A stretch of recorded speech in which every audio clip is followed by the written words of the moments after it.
Hey, it's Carly, Jake FM, hanging out backstage. So excited for this, by the way, with Katie Armiger, because I've met her a couple different times now, and this is like particularly exciting because we have her for a station event. And I think by now, since the first time I've met you, I have a lot of friends, with myself included, that we've become like super fans of your music. You know, it's not just like, oh, here's my first single, like Love Me. You know, it's like, all right, here's the first one, and here's a couple different songs I've had. Now, like Safe, I have fallen in love with. Like, tell me about discovering that song for you as an artist, because I can only imagine like hearing a song like as a listener and thinking like, I really relate to that song. How do you like hear a song and relate to that as an artist and want to record that? Ooh, well, it was one of my best friend's real life experiences, and she had just met this guy and knew that there was something really special about him, and so that's what we wrote about. And it was a session that was under 30 minutes. It just poured out of us, gosh. And she ended up marrying the guy a little bit over a year later.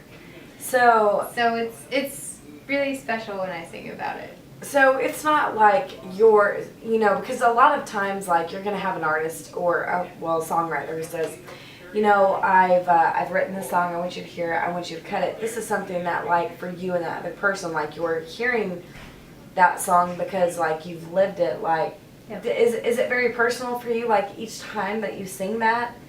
I mean, do you really like feel that? I mean, even though, you know, that's from a perspective like of a dear friend, but with that being so personal to you, like knowing that other person, like when you're singing that, is that something that really like registers something like deep inside of you?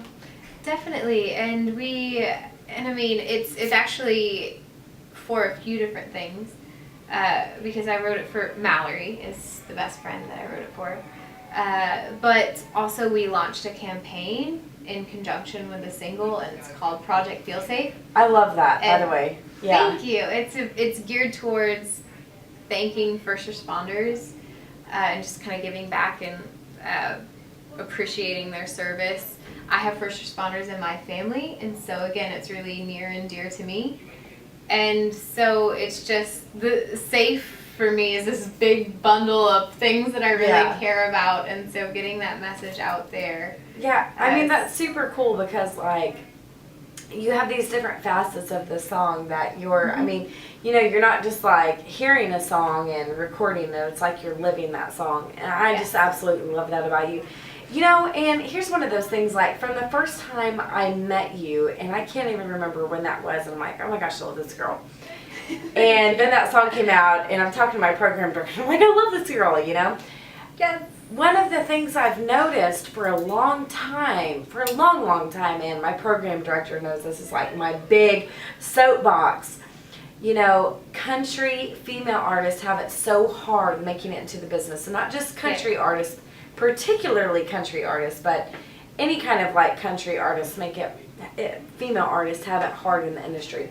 Female artists and pop music, you know, they have it difficult, but not as much as country music. And I feel like you really stand out. What do you see? What do you see being the biggest struggle for you making it into this market? Because I can name on my hand 5 female artists right now who are really making it big, and I feel like for you, you really stand out amongst them. Like, what do you feel is your biggest struggle in the country music market, and what do you feel makes you stand out?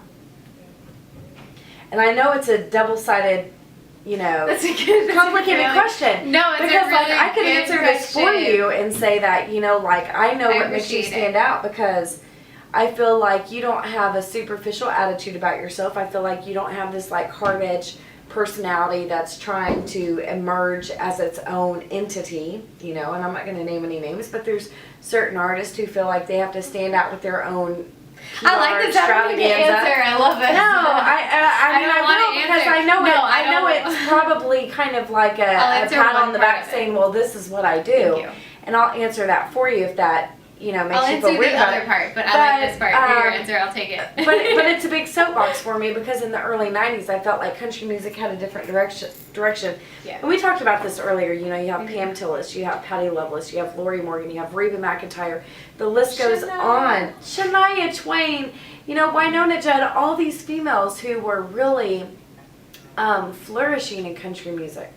Yeah. And for whatever reason, country music has changed its dynamics. What makes you feel like you have this niche in country music? Because I know it makes me feel like you have the niche. What makes you feel like you have the niche? Oh my goodness. Well, to answer the first part of the question, and we were, like you said, talking about this a little bit earlier, it's definitely really male dominated, and it's guys picking songs that girls want to listen to, because girls are really the ones that are buying the music. That's really, and guys do too, but girls, we are the ones that we hear something and we fall in love with it, and we instantly look on our phone and go to iTunes. And we're shopping. We're shopping. And for some reason, guys think that girls only want to listen to guys, which isn't the case. We do want to listen to girls as well. We really do. But, you know, if you have so many guys picking things for girls, then, you know, you just don't have that big voice out in the audience. So do you feel like there's a psychological dynamic to marketing and purchasing and the consumer value of what music incorporates? Because I kind of feel like that's what you're saying, like, you know, well, it's the females who listen, it's the females who are going to do this and that. Like, do you feel like on a dynamic level that it's really the females geographically who are going to be purchasing the music? I do. Music? You think that's what it is? I think guys buy stuff, but I think girls are definitely the predominant consumer. Yeah, I do. I think So- that, like, you can look at a show and you see so many girls out there, and guys, I think, naturally assume that a girl wants to only listen to guys, and that's just not true. I mean, I can't speak for every girl out there. I know that. I love But we love everything we do. If it's good music, it's good music. We don't just want to listen to guys. Okay, question. Do you feel like in the early 90s when we had all of these predominantly female artists that were in the industry, do you feel like at that time that maybe men were the spenders? Or and the reason I ask is because I would love to see a shift in country music. Country music has taken a very different change in direction, because you had a time where you had a lot of honky tonk and fiddling and this true legit country sound of music. You had females, you had men, it didn't matter, old, young, and even now, if you look at where female country artists are now, you don't see anyone in their mid-30s and beyond. You see them at a particular age range. And not that that's anything that I really want to admit, it's just how it is right now. Do you think that that's going to change over time? Do you see like a shift in country music happening right now? I think it will. I do. It's kind of an ebb and flow type thing. Like you were saying, the traditional country, I feel like that goes in and out. You know, people really love to say that things that are released, probably going to get in so much trouble for this interview. People, totally okay. People love to say that new sounds and new music is not country. That's their favorite thing to say, like, this isn't traditional country.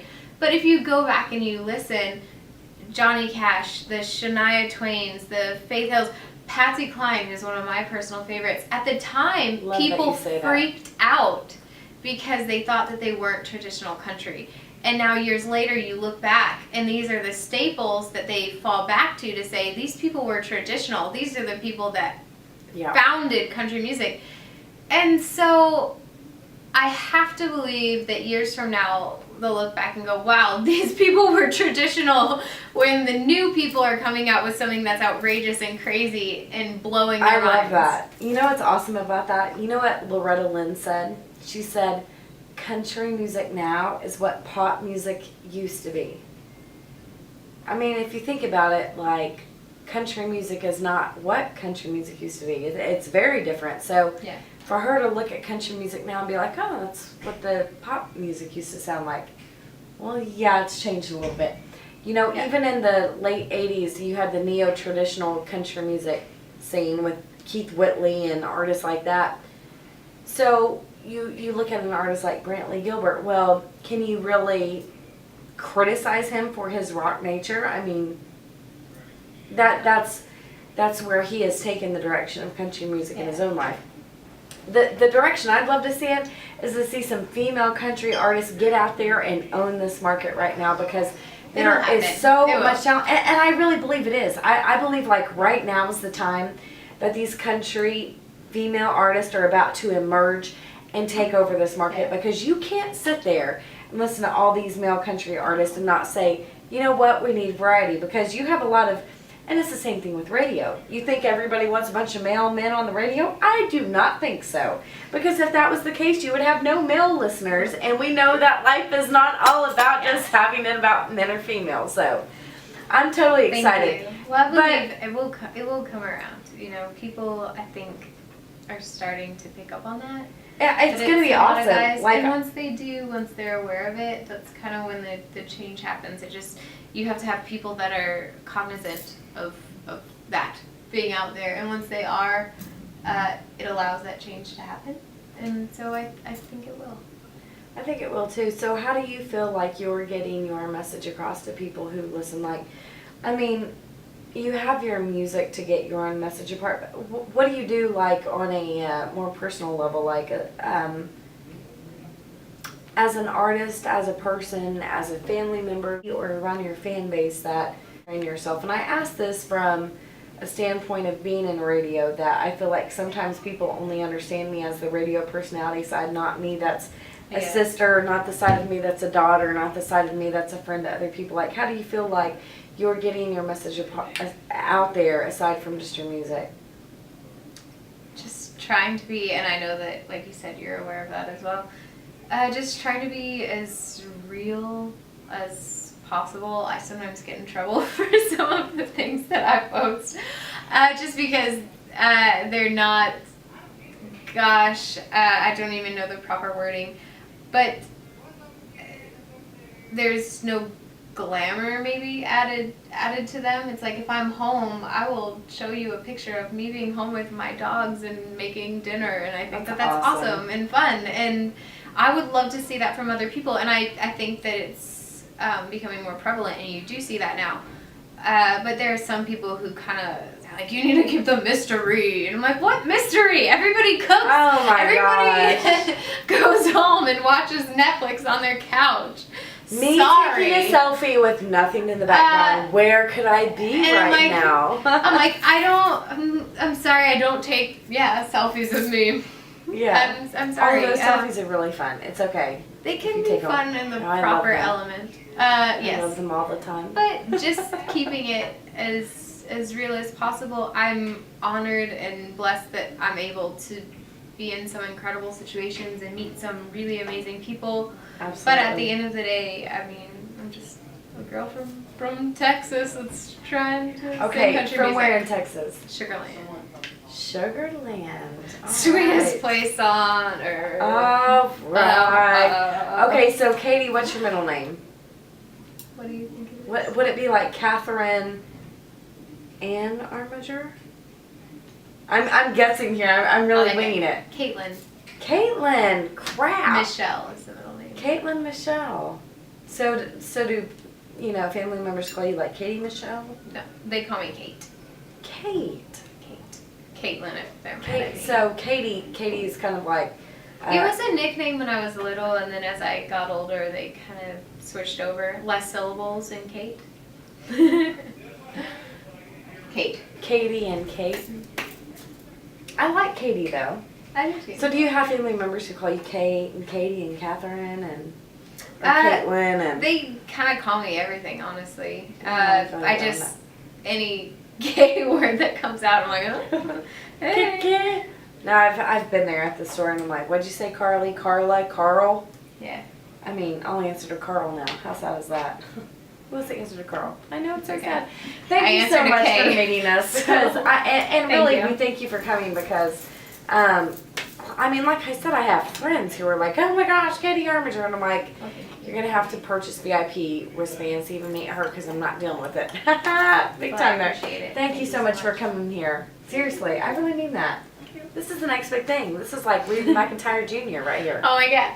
Or just Reba Jr. She's not even a Reba McEntire. She's like Reba. Reba Jr. I love it. It's Thank you. awesome.